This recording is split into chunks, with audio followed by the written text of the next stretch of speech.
with a solid cellular frame and sash and the architectural appearance of wood. Call Window Works today for a free estimate. If you are struggling in this August heat to keep your flower bed looking beautiful and thriving, rest assured you are not alone. However, lucky for us, there are plenty of beautiful master gardeners out there who are able to make their yards flourish even in the midst of this oppressive summertime heat, and you have a chance to go take a look at a few of them this weekend because it's time for the annual Master Gardeners Garden Tour. Suzanne Ford joins us this morning to brag about the selections on this year's list. Great to see you this morning. Good to see you too. So I am in that camp of people, Suzanne, by the time I flip the calendar to August, I think, you know what, forget about it. If I'm lucky enough to keep them alive until the fall weather hits, good for me, but I get sick of watering. This weekend, people are going to be wowed by the gardens on your tour. Absolutely. We usually have our garden tour in June. And because of the restrictions this year, we put it off. And then we thought, well, maybe there are some summer gardens that will be of interest to people.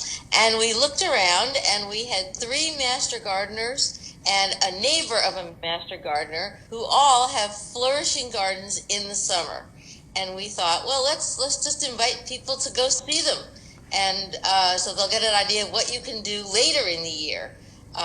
And so we're excited to present these gardens, and we're excited to have people come and join us for a leisurely stroll through our on our annual tour. And everything this year is focusing in the Ooltewah Collegedale area. So this one, called the Ashbell Cottage, is literally in Ooltewah on Snow Hill Road, right?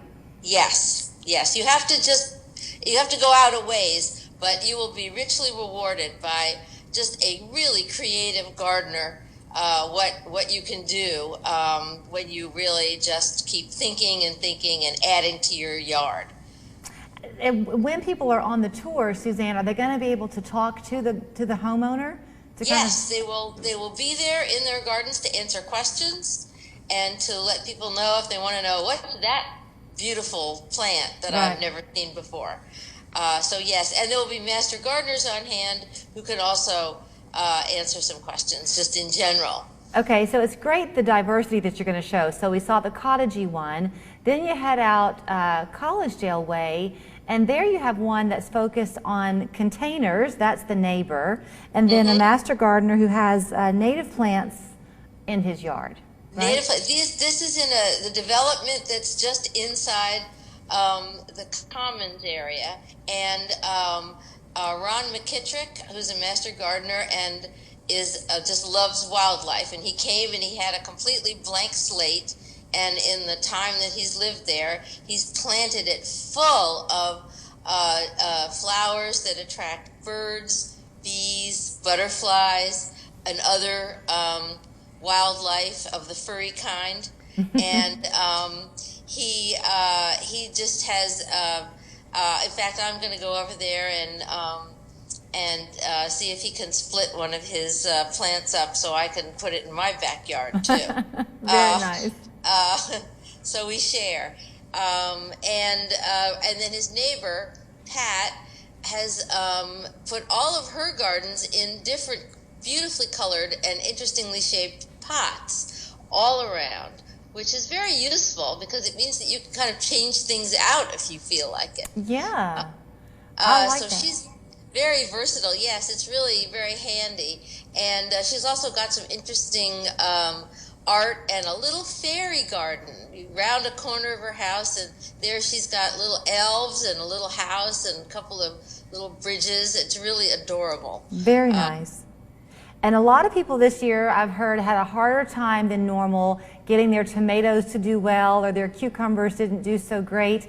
One master gardener, we have a couple of minutes left, has a fantastic vegetable garden that blends into a flower garden as well, right? Yes, that's a common thing now. It's called companion planting.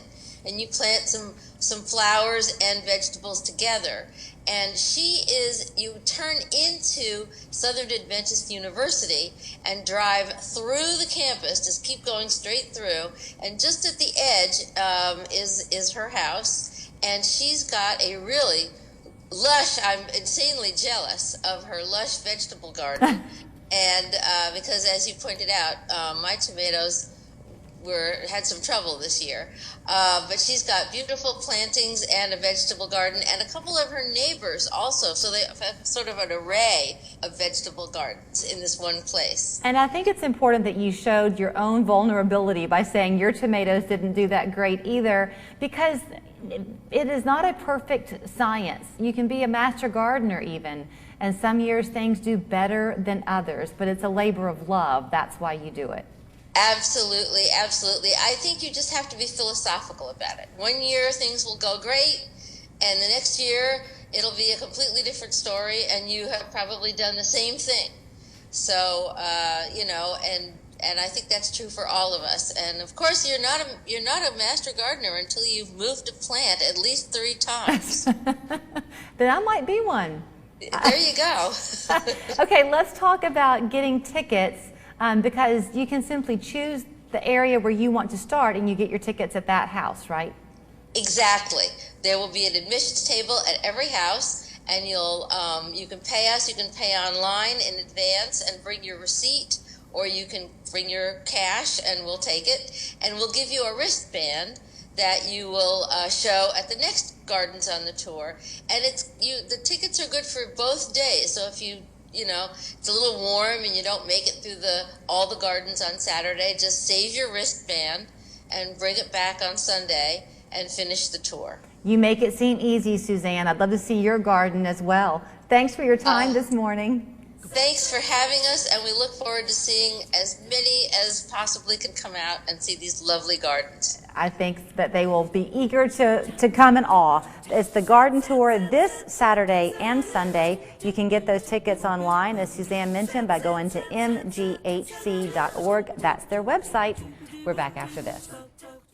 For 45 years, the Bass family at Colony 13 at Northgate Mall has been providing unique gifts and personal service to their customers. They invite you to visit